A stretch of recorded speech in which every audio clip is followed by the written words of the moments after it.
সে অনেক অনেক দিন আগের কথা। গ্রামের শেষ প্রান্তে ছোট্ট একটি কুটিরে বাস করত একজন বুড়ি এবং তার মেয়ে আর তার ছোট্ট নাতনি। বুড়ি এবং তার মেয়ে ছিল খুবই গরিব। বুড়ির মেয়ে লোকের বাড়িতে বাড়িতে কাজ করে সংসার চালাতো। মা, মা, কোথায় গেলে তুমি? এদিকে আসো তো একবার। হ্যাঁ রে মা, কি হয়েছে? আমাকে ডাকছিস কেন? মা, আমার অনেকদিন যাবৎ খুব আম খেতে ইচ্ছে করছে। তুমি আমাকে কিছু আম এনে দাও, আমি আম খাবো। কি বলছিস মা? আমি এখন আম কোথায় পাবো? আচ্ছা ঠিক আছে, আমি মোড়ল মশাইকে বলে দেখব। যদি তোর জন্য কয়েকটা আম দেয় তাহলে আমি আম নিয়ে আসবো আজকে। ঠিক আছে মা, তুমি আজকে আম নিয়ে এসো কিন্তু। বাড়ির সমস্ত কাজ সেরে বুড়ির মেয়ে মোড়লের বাড়িতে কাজ করার উদ্দেশ্যে বেরিয়ে পড়ল।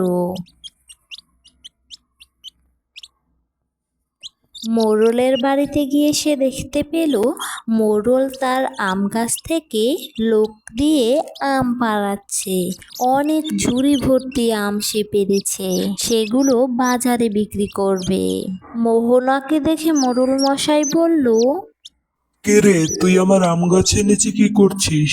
তোর কাজ যেখানে সেখানে যা। আসলে মোড়ল মশাই, আমার মেয়েটা আম খাওয়ার জন্য খুব বায়না করছে।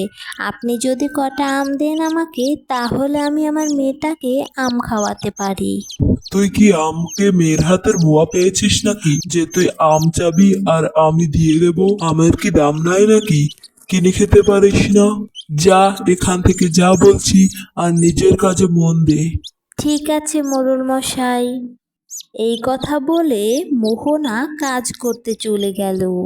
একটু পরে আবার এসে বলল, মোড়ল মশাই, আমার কাজের টাকা থেকে আপনাকে টাকা দিয়ে দেব, আমাকে কয়েকটা আম দিন। আরে না, তোদেরকে আম দেওয়া যাবে না, এগুলো সব বিক্রি করা হয়ে গেছে। এগুলো ব্যবসায়ীর কাছে বিক্রি করা। তুই এখানে ভ্যান ভ্যান করিস না তো, যা তো এখান থেকে। হুম, এসেছে আম নিবি? আমার বাড়ির গাছের আম নেওয়া কি এত সহজ কথা?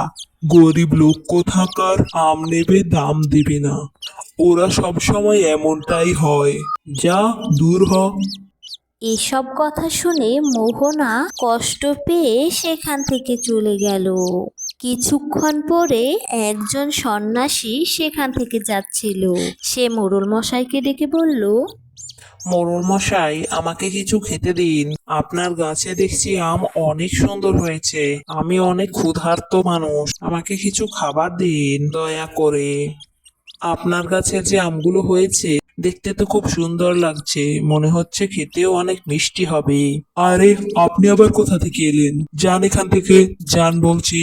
আপনাকে আমি আমার গাছের আম দিতে পারবো না, এই আমের অনেক দাম, এগুলো যাকে তাকে দেওয়া যাবে না। ঠিক আছে মোড়ল মশাই, আপনি যদি আম না দেন তাহলে আমাকে অন্তত পক্ষে কিছু একটা খেতে দিন, আমি খেয়ে আমার ক্ষুধা নিবারণ করি। আরে, আপনি কি ক্ষুধা নিবারণ করার জন্য আমাকেই পেয়েছেন নাকি? আর কোনো বাড়ি দেখতে পাচ্ছেন না আশেপাশে? মোড়ল মশাই, আমার খুব খিদে পেয়েছে, অন্তত পক্ষে কিছু একটা তো খেতে দিন আমাকে। সৃষ্টিকর্তা আপনার মঙ্গল করবেন। আমি খাবার দিতে পারি, কিন্তু বিনিময়ে কিছু দিতে হবে আমাকে। আমি এমনি এমনি কাউকে কিছু দেই না। ঠিক আছে মোড়ল মশাই, আমি আপনাকে ঝুড়ি ভর্তি অনেক অনেক আম দেব। আপনি তাহলে আমাকে কিছু একটা খেতে দিবেন তো? হ্যাঁ ঠিক আছে, দিব, কিন্তু আমাকে আম দিতে হবে আগে, তারপরে আমি খেতে দেব।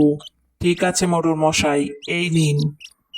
এ কথা বলে সন্ন্যাসী লোকটি জাদুর মাধ্যমে মোড়ল মশাইকে অনেক অনেক আম এনে দিল। কিন্তু তারপরেও মোড়ল মশাইয়ের মন গলল না। সে তখন বলল, যান যান, হয়েছে, এখন আপনি আপনার পথ দেখুন। আমি কি আপনার জন্য খাবার নিয়ে বসে আছি নাকি? অন্য কোথাও দেখুন, যান এখান থেকে।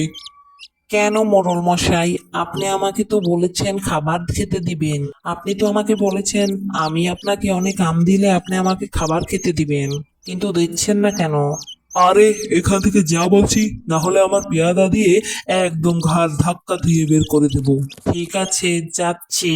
আপনি আমাকে ঠকালেন, সৃষ্টিকর্তা আপনার ভালো করবেন না।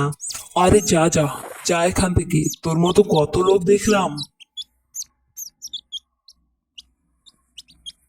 ও আমার সাথে এত খারাপ ব্যবহার করলো, ওর কখনো ভালো হবে না। এইসব কথা বলতে বলতে সন্ন্যাসী লোকটি হাঁটতে শুরু করলো। সে যখন বুড়ির বাড়ির সামনে দিয়ে যাচ্ছিল তখন বুড়ির বাড়িতে গিয়ে সে বলল, মা, কেউ বাড়িতে আছো নাকি? আমাকে কিছু খাবার দাও, আমার খুব খিদে লেগেছে। কেউ বাড়িতে আছো? তার এসব কথা শুনে বুড়ি এবং তার মেয়ে বাইরে বেরিয়ে আসলো। হ্যাঁ বাবা, বলুন আপনার কি প্রয়োজন? মা, আমি অনেক ক্ষুধার্ত, আমার অনেক ক্ষুধা লেগেছে, আমাকে কিছু খেতে দাও। ঠিক আছে বাবা, আপনি অপেক্ষা করুন, আমি এক্ষুনি খাবার নিয়ে আসছি। তারা নিজেদের খাবার জন্য যে খাবারগুলো রেখেছিল সেগুলো সেই সন্ন্যাসী বাবাকে দিয়ে দিল। সন্ন্যাসী সেগুলো পেয়ে খুব খুশি হলো।